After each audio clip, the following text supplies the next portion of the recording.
Hi students, I'm going to introduce you to Jackson Pollock. He is the artist who will be coming into the library next week, and I would like for you to see a YouTube video of someone who created what would be like to be inside a Jackson Pollock video, and hopefully this will show.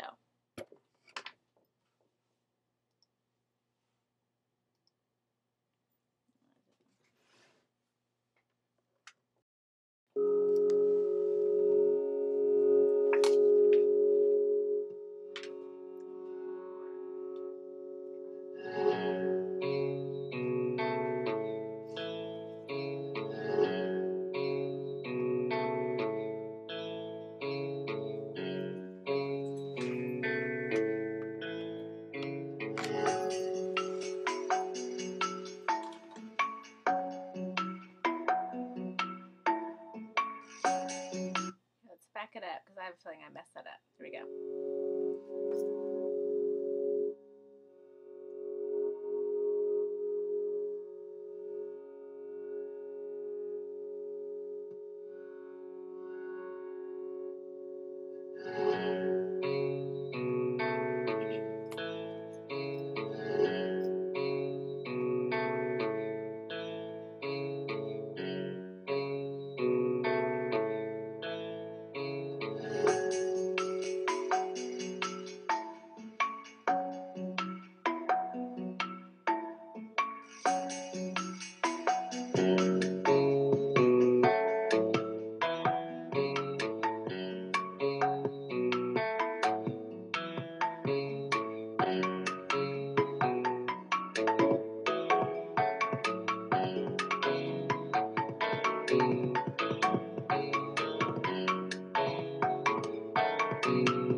Okay, that is an example of what it would be like to live inside of a painting by Jackson Pollock.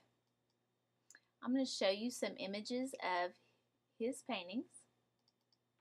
And here's the first one. This is called Going West. Jackson Pollock grew up in Cody, Wyoming. Now this painting is much different than what you just saw because this is the earlier works of Jackson Pollock. And even though he did abstract expressionism, which this is, you can notice it's not real defined. The mountains in the background, you're not really, they don't look just like mountains. It's abstract form of mountains. Abstract also means that there's no real, it's not the true, like if you took a picture of it, it's kind of what you feel it would look like, and it's abstract. Anyway, you can see a covered wagon here. You can see cowboys on horses going into the mountains. This kind of reminds me of Starry Night by Van Gogh. But if you look at this, this almost looks like a woman's hair. Here's her hair, and then here's her nose and her mouth, and like this would be her cheek, and here's her eyes. That's what it looks like to me. So maybe he saw the night as a woman overlooking the cowboy. I don't know. It's just something I thought of as I saw that. So you can definitely see the influence of growing up in Cody, Wyoming here. Now I'm going to show you some more of his from that time period. It's taking a little while to get there. Here we go. Let's see.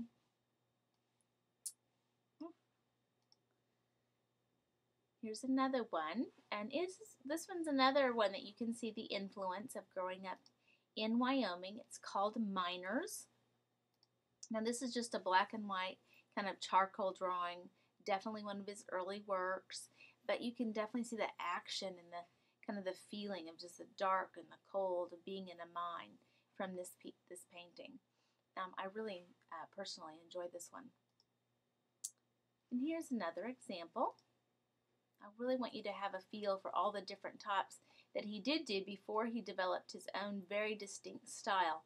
Now this one is called Peddler. He was dramatically influenced by some Spanish painters. And this one I think is probably one of those that could most certainly be an example of that. This is called Peddler. Now a peddler is someone who goes on the streets and sells his wares, such as, could be blankets, it could be paintings, whatever, but this is a peddler. It looks like something that maybe he was inspired by in Mexico or maybe even Europe. I'm not sure, but you can see how it's becoming more and more abstract. Here is the peddler, and he is on a donkey. You can see the forms of him, but the forms of the humans are exaggerated to some degree. Like right here, the woman's nose looks very large. The boy is very scrawny. The wheel, the way it's slanted, looks like it's almost broken, but definitely very abstract. And then we come to kind of some different form. What he was known for, which was called a splatter or drip style. Now this is one of his, very famous ones. This is untitled. In fact, most of his paintings, he just numbered them. But he would sometimes put holes in the bottom of paint cans, and he would just kind of drip it around his, on the canvas. Sometimes he'd even hang the canvas up on the wall and drip the paint down. He didn't even use a paintbrush a lot of the time. He used knives, sticks, nails, different things to manipulate the painting. He would put glass or sand in the paint to also kind of manipulate the paint as well. But this is the style that he's most known for. He created a whole new art style, which was very unique for Americans because we pulled from European artists. So that is one of the reasons why he is so famous. Now this website right here that I'm showing you is a tribute to Jackson Pollock, and here's a picture of him down here in the corner. He looks like he has a headache. Just fine. But you can see more of his art on here, and this is more of what he's famous for. Now this one's called, didn't do that. The Moon Woman Cuts the Circle. Very interesting title. But see the abstract, and it's dripping and much different than the other paintings. But let's see if I can find. Lavender Mist is probably one of his most famous paintings, and as you can tell, it's dripping and splatter on this painting. So that gives you kind of a taste for his art. I want to show you a really cool website. It's called, here's the address up here, and your teacher can take it to, or you can go at home and get on it. But you can get on this website and create your own Jackson Pollock paintings.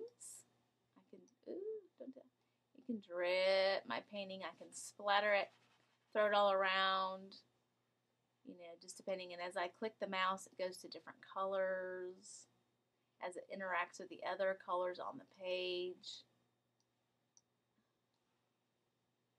Let's see. There's a little purple in there.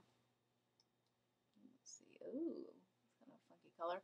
I'm going to call this, in honor of my sons, Green Frog in the Lake. So this is a place where you can go and play around and create your own Jackson Pollock paintings, which is kind of fun. All right. I hope this gives you a good introduction to Jackson Pollock. He is an artist that is a famous American artist, and I hope that you have learned a little bit about him today, and I hope that you're going to come to the art exhibit next week that will be in the library, and I also hope that you'll be coming to the book fair that will be here next week. Remember, reading makes you smart. I love you, darlings. We'll talk to you later.